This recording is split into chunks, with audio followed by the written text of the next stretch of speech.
I'm going to teach you about spirits. Very few Bible worshipers understand spirits, so this is called wrestling with the spirit. I've been in this 54 years. I've preached tent meetings, church meetings. I've done missionary work to other countries. And I've been all over America. I used to preach tents throughout the South and the East, South Carolina, North Carolina, Tennessee, Virginia, Texas, Alabama, Mississippi, everywhere. And I had a lot of meetings. I met a lot of different people. Down in Mississippi, Jesse came to my tent meeting. He was a construction man, and he was Pentecostal. He's married, but he had a child out of wedlock with another woman, so they kind of kicked him out of the church. And I wasn't very churchy, so he liked being around my meetings, you know. And he had a wife, and they called her Biddy, because she said when she was born, she was a little bitty baby. And they just always called her Biddy. Well, they'd had 2 or 3 children together, but Jesse fell in love with Brenda. And they had a son named Tony. Tony was a good boy, but it kicked Jesse out of all the churches he'd been in. And when I was in Mississippi preaching, I'd stay at their home. All of a sudden, Biddy became an alcoholic because of unrequited love, if you understand what that means. She wasn't getting any much love from Jesse now because he's with Brenda most of the time. Him and Tony had a little boy. After Jesse used to have to let all the air out of the tires on the car to keep her from driving, you know, because she was drunk. Biddy died. She just up and died with alcoholism. They had a nice home. He was a construction man. He built churches or homes or whatever. And he built them a nice home, beautiful home. And guess what? Biddy's spirit come back to that home. I'd stay at their home when I was preaching down there. Biddy's spirit came to that home. Brenda and Jesse could not come to that house. I mean, she chased them out of there. She was mad at them. There was a time that I was staying in the house, and I'd see her spirit, and I'd tell her, don't bother me, I'm studying. You know, most people don't understand spirits. The reason I'm telling you this is so you can understand spirits. Most people don't know it's a spirit that's driving them and makes them smoke or drink or pushes them or what. They don't know what it means to wrestle with a spirit, you see. We don't wrestle with flesh and blood, we wrestle with spirit. You've read the story about Jacob wrestling with an angel, but you've never experienced it. Biddy did not bother me much. We'd been good buddies. I'd been down there for quite a while. She had a daughter named Judy.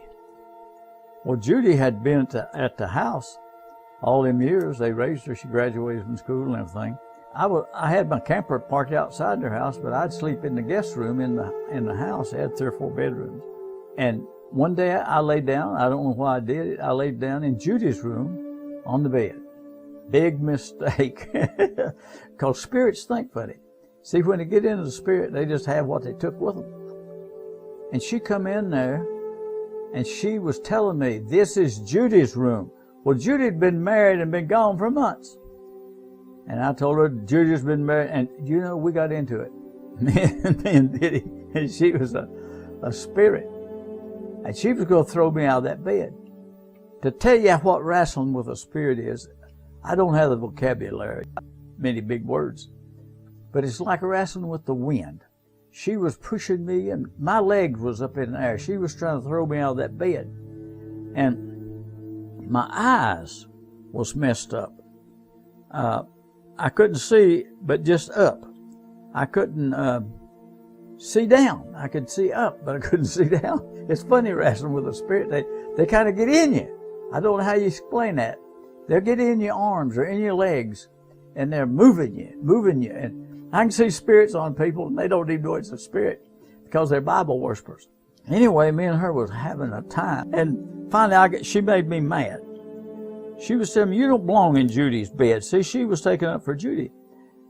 I told her, I said, Biddy, you can't live like this. You're in the spirit. You can't have this house.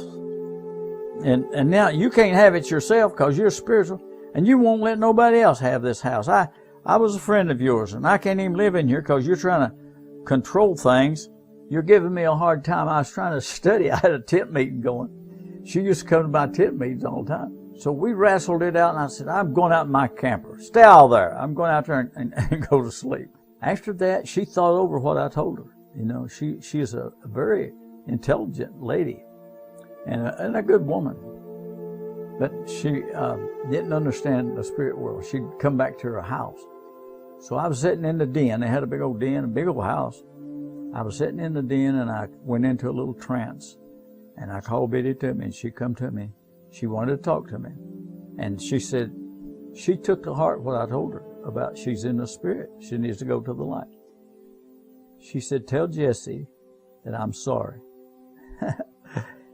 And I want him to forgive me. And she said, he can come to the house now. The house is his now. I realize what you told me. I'm in the spirit now. Most of them that's dead don't even realize they're in the spirit. They come back home. And she told me some beautiful words. That love has its place. You know, he fell in love with Brenda, and they had a child, and she didn't mean to hate them and hate the child, and a lot of things that I can't even tell you. So she left and went to the light. I can still see her going. And I don't know what's beyond that light. I've been over in the spirit world a few times, but I was wrestling with her. Well, I went out. Jesse was building a house out there in the country. I went out to where he was. And I asked him, could he give me a few moments? I wanted to tell him something. And I told him what happened. And he knew it all the time. He couldn't come to that house. She'd let me in there, but she wouldn't let him or Brenda in there. And I told her, that's hatred. You can't hate people like that, even though they sin. Jesus forgives us and things. And we're sitting out in this field, and it was the strangest meeting. I said, Biddy came, and me and her talked. And she told me that she forgives you, and she loves you. And he's a great big construction man. Me and him sitting out there in that field, he was crying. That'd been a great burden on him, all them years and troubles that he went through, struggling with the church and struggling with his marriage, and the big tears was dropping down his face.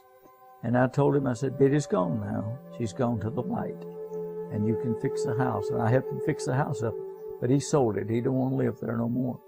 But that's wrestling with the spirit. I wrestle with the spirit. Not only that one, but I've wrestled with demons, and they're tough, but it's a feeling that you have. When they get on you, you got to shake them off. You got to resist the devil and fight against him. A lot of people don't know how to do this. So when you wrestle with the spirit, remember, you can win. If you have this shield of faith, I knew Jesus told me he'd deliver me, so Biddy wasn't going to do nothing to me. She's going to throw me out of that bed. But it turned out good. This incident turned out good. She went to the light, and she's there waiting judgment.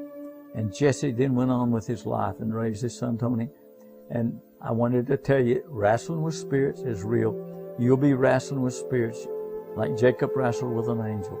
And so give yourself space in this life, not just to read a book about God, but get in there and wrestle with Jesus.